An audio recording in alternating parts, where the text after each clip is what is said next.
मेरी इच्छा है कि मैं 29 का चुनाव जरूर लड़ूंगी। इच्छा है, मेरे मन में है कि मैं झांसी से लड़ूंगी, लेकिन मैं तब लड़ूंगी ना जब पार्टी कहेगी चुनाव लड़ने को। भ्रष्टाचार पे कंट्रोल अभी भारतवर्ष में करने के लिए मोदी जी को 10 साल प्रधानमंत्री रहना चाहिए। भ्रष्टाचार की जड़ें एकदम पाताल तक पहुंच गई है, बरगद के पेड़ की तरह। हमारी सरकार बनेगी, हमारी सरकार सब जगह बनेगी, अब की बार बंगाल में भी बनेगी, सब जगह हमारी सरकार बनेगी। मेरी इच्छा है कि मैं 29 का चुनाव जरूर लड़ूंगी। इच्छा है, मेरे मन में है कि मैं झांसी से लड़ूंगी, लेकिन मैं तब लड़ूंगी ना जब पार्टी कहेगी चुनाव लड़ने को। और अनुराग कहेंगे, अनुराग वहाँ से सांसद हैं, और अनुराग और हम एक ही उम्र के हैं, 2 बूढ़े भी नहीं हुए हैं। टीकमगढ़ आपका होम डिस्ट्रिक्ट, टीकमगढ़ रिजर्व है, लेकिन अभी तो परसीमन होना है। 2026 का जो परसीमन होगा उसमें रिजर्वेशन भी सीटों के चेंज होंगे। खजुराहो टीकमगढ़ 2 ऑप्शन बचता है क्या आप, क्योंकि वो अब हम इतना नहीं बोलेंगे अपने बारे में, हमको बनता नहीं बोलते, हमको जितना बनता है वो हम बोल दिए। दीदी, गौ संवर्धन को लेकर के आपने इशू उठाया है, एक बड़ा ज्वलंत मुद्दा है। जो सड़कों पर गायें घूमती रहती हैं, उसको सरकारों का बहुत दावा है कि हम ये पायलट प्रोजेक्ट चला रहे हैं, लेकिन आज भी हाईवेज पे लगातार एक्सीडेंट हो रहे हैं। गायें जो है कि सड़कों पे घूमती नजर आ रही हैं। आपने बहुत सार्थक सवाल किया है। जो नेशनल हाईवे के प्रोजेक्ट हैं, जो स्टेट हाईवे के प्रोजेक्ट हैं, जो डिस्ट्रिक्ट रोड के प्रोजेक्ट हैं, उनको दोनों तरफ फेंसिंग का बजट जोड़ना पड़ेगा, जो कि बहुत कम होता है, 0% भी नहीं होता है। दोनों तरफ फेंसिंग रहेगी तो कोई गाय नहीं मरेगी, कुत्ता भी नहीं मरेगा, बिल्ली भी नहीं मरेगी, गाय भी नहीं मरेगी, कोई नहीं मरेगा।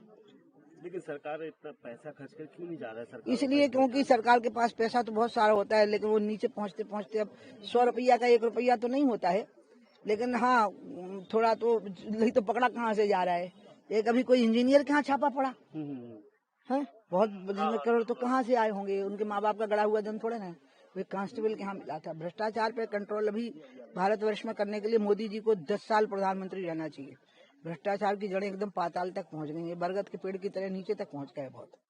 दीदी, गंगा संवर्धन को लेकर के बात होती है, उससे आप फिर से प्रोग्राम शुरू कर रहे हैं। आप लोग काफी विपक्ष ने आप पे हमला बोला कि आप सालों तक जो है कि वो केंद्र के लोगों से, केंद्र के साथ कुर्सी मंगाऊं तुम्हारे लिए? नहीं ठीक, केंद्र की सत्ता में रही, आपके पास मंत्रालय रहा, लेकिन उस पर कोई काम नहीं हो पाया। फिर आप एक राजनीतिक अपना कहना चाहिए कि जो आपने कहा हाशिए पे खो गई, वो राजनीतिक आप काम करें, ऐसा विपक्ष हमला करता रहता है। हम 12 में जब पार्टी के राष्ट्रीय उपाध्यक्ष थे, तब मैं गंगा का मैटर, उसके पहले से गंगा पे ही थी, और मैं 2014 का चुनाव लड़ने से रो रही थी कि 5 साल के लिए चुनाव मत लड़ाओ तो काम हो जाएगा, और वही हुआ।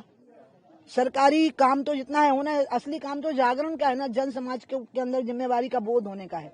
अब 50 करोड़ लोग वहां नहा गए, मोक्ष प्राप्त कर गए, लेकिन उसके बदले में उन्हें गंगा को कम से कम स्वच्छता तो देनी होगी, एक बार आके कार सेवा करनी चाहिए, कभी करें अपने जीवन में, एक दिन देना चाहिए, तब होना है। ये समाज का काम है। नदियां, गाय, स्त्रियों का सम्मान, कन्याओं की रक्षा, ये मूलतः समाज की जिम्मेवारी है। एक हम लोगों का आखिरी सवाल ये है कि बिहार में चुनाव चल रहा है, काफी कसम का सीट बंटवारे को लेकर हुआ, और विपक्ष जिस तरीके से हमलावर है नीतीश कुमार पे, नीतीश जी को लेकर के क्या संभावनाएं आप देख रही है एनडीए गठबंधन? हमारी सरकार बनेगी, हमारी सरकार सब जगह बनेगी, अब की बार बंगाल में भी बनेगी, सब जगह हमारी सरकार बनेगी, मध्य प्रदेश में बनेगी, हिंदुस्तान में बनेगी, और बनती ही रहेगी बहुत लंबे समय तक के लिए।